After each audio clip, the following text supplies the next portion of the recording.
obsesine nador bermodus mamalah. Yang dihalalan fikih itu enggak begitu apa? Nador lil kayak soleh haji. Itu melihat pramugari kan inginnya haji kebetulan rono pramugari. Lha iku rada oleh. Tapi nak terus dadi bidian iki wis tak kenalan iki rada tuwa.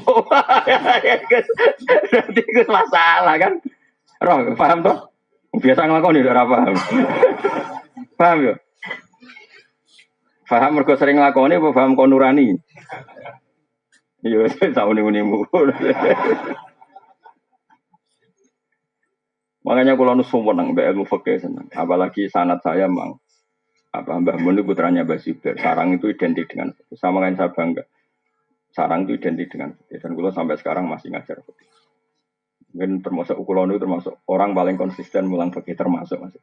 Sampai sekarang saya itu ngajar fikih. Mulai fikih yang kelas A sampai kelas D. Lo nganti saat ini mucal Salam Taufik ya Mbak. Saya sudah lupa khatam takrib berapa kali. Anak-anak kecil di pondok saya yang mulang takrib pulau Mbak. Salam Taufik ya pulau Mbak. Beberapa anak sarang sing ngawas kitab mahal itu kelas setelah Fathul Wahab di pulau Mbak. Sampai sekarang. Ya mulang fikih kelas A sampai paling D. Mungkin kitab paling barokah itu dari pulau fikih. Karena aturannya jelas. Tasawuf itu aturannya kan gak jelas. Ono wong misalnya ra wis ra seneng maca wis elek jare tasawuf. Nabi dhisik ukambine elek, ukambe elek. Nganti ra ono wong ngemis jaluk dik, mergo padha fikire. Jebule bareng diteliti, ibu-ibu melarat ben ono wong jaluk. Nah, jebule tasawuf campur medhit napa? Tasawuf ono bakul sayur liwat mau tuku kangkung tok, jare tasawuf ngirit, jare bakule musibah ketemu karo kowe. Cara bakul kan ada ketemu wong boros, transaksinya banyak. Jadi nak cara fikih kan gak. Iki bakule upen laris kita wong saleh tukone wis sing akeh. Anak yo makmur pembantu makmur. Bakule yo seneng. Tapi kowe dhewe nak tasawuf kowe dhewe mangane sithik. Jadi transaksine akeh kene omah mangane sithik. Wah iku pangeran ngapresiasi tenan. Cah cilik ben mangan wareg, cah cilik orang kena khitab. Bojomu ben mangan wareg mergo nak guru ya sini-sini mertua. Aku dhewe mangan sithik. Oh iku pangeran respect. Medhit ora mergo belanjane akeh. Rakus ora mangane sithik. Wah iku jos. Tapi sing ngono iku tak pikir gak ngarono. Rai-rai ngene iki ora kuat. Oh kayak agar belanja untuk akeh malah ngamuk bojone. Nanti mau jeroan. Wis dipangan anak ambluk. Ternyata belanja gede gue mikir awake dhewe. Iku ora bakat wali, iku ora bakat wali. Oh, iku ora bakat wali. Tapi ya sampai zaman akhir soal mukmin sampai. Cuma kalau pesan ya, saya itu setuju pendapat Imam Syafi'i. Tetap kaulus sahabi lesabil hujjah. Dan dawanya sahabat itu tidak hujjah yang mengikat. Maksudnya bukan hujjah itu begini. Sahabat itu banyak dan punya karakter macam-macam. Dan kebaikan semuanya kebaikan. Semua sahabat baik. Justru itu tidak perlu kamu mengadili dawe satu sahabat. Misalnya kue pro Abu Dzar, kemudian nanti kamu beda dengan Utsman. Masyhur kan khilafnya Abu Utsman dan Abu Dzar masyhur. Dua sahabat besar ini beda sama sekali. Sing Utsman kaya raya dan suka mengumpulkan harta, tapi karena dia orang soleh semuanya diorientasikan untuk kebaikan. Kita tahu perang Tabuk itu yang dipuji Nabi Sundul Langit Sayyidina Utsman karena penyumbang terbanyak. Zaman itu Utsman wis nyumbang 1000 dinar.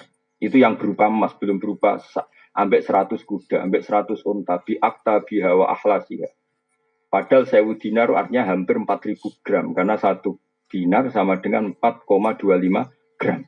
Kayak apa? Artinya gini, kalau kamu berlebihan tasawuf enggak suka harta, kamu berhadapan-hadapan dengan Sayyidina Utsman. Kena seneng duit sok kepengen ngamal berhadapan-hadapan sama madhabnya Abu Dzar. Makanya biasa saja. Semua yang dipilih sahabat itu kebaikan. Ya kita sesuai takdir kita. Takdir ini justru apa kan ridho baik kodok-kodok. Kenapa kok tetap kudu ridho kok sampai kodok-kodok? Ridho semodel bias. Sauni-unimu lumayan. Kenapa? Banyak saya ulang lagi ya. Kayak ini Dawei Sayyidina Utsman. Melihat orang lain semua selamat, melihat dirinya rusak. Itu maknanya hanya untuk menghilangkan takabur.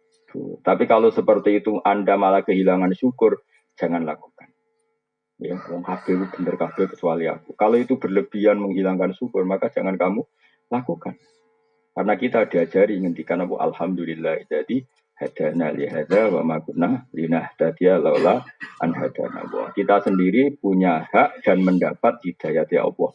Kenapa kita menafikan hidayatnya Allah pada diri kita, sementara kita meyakini hidayat itu pada orang lain. Akhirnya kan ngilangi syukur.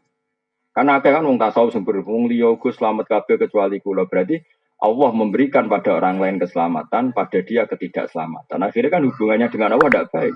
Seakan-akan Allah merhatikan orang lain, tidak merhatikan dia. Paham ya? Tapi kalau kamu terlalu menganggap Allah mau ngasih hidayat aku, terus kamu berpikir orang lain sesat, maka ujub. Nah, kita ini ya tidak boleh ujub, tapi ya agak boleh terus tidak syukur. Ya sudah, dikontrol. Manis, ya sore malam ini bener. Ya kowe ini bener.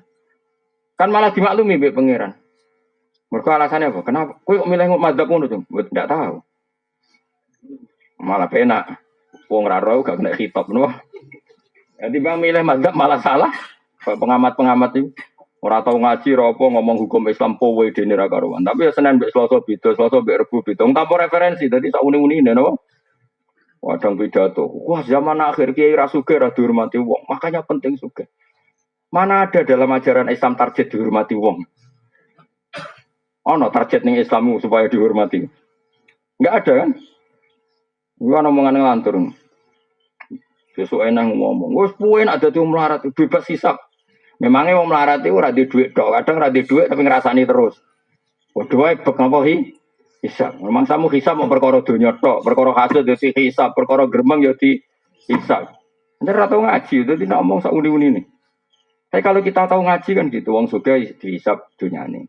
Wong melarat dihisab cangkeme, kadang men ngrasani. Iya kan?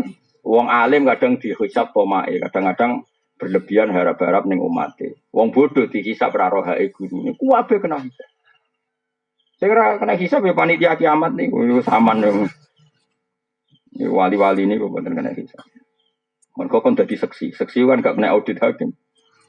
Jadi ben wali-wali ulama-ulama ora pati kena hisab. Mergo kon dadi seksi. Seksi ku kena hisab to. Gak dadi diceluk.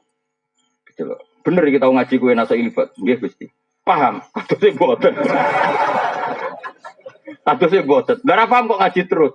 Hebat berarti. Yo hebat ora paham kok ngaji. Hebat. Terus ana kok. Lha kok ngaji kowe nggih ngawas. Paham nggih kados e, Pak. Yo hebat dadi akhire hebat kabeh. Akhire ikhlas lho syaratnya. Engko insyaallah hebat kabeh. Jadi ada orang-orang yang jadi nanti orang-orang alim itu baik pangeran kalau dia ikhlas semua dosanya dimaafkan terus ganjaran itu sudah selesai. Terus nggak akan jadi seksi. Nah, pas mulai jadi seksi ini dia sudah terbebas. Mulanya para nabi itu tidak kena hisab karena nabi itu jadi saksi. Di mana-mana saksi itu tidak kena audit. Misalnya di pengadilan, saksi itu kan nggak mungkin jadi tersangka. Tapi jangan saksi yang dalam bahasa KPK enggak. Memang benar-benar saksi. Makanya bahasa saksi di KPK itu kalau beda dengan bahasa saksi dalam agama. Saya ulang lagi ya. Awas loh kena terjebak dalam bahasa hukum positif. Saksi kalau dalam bahasa KPK itu kan gini, misalnya Fauzi korupsi, Mustafa teman dekatnya.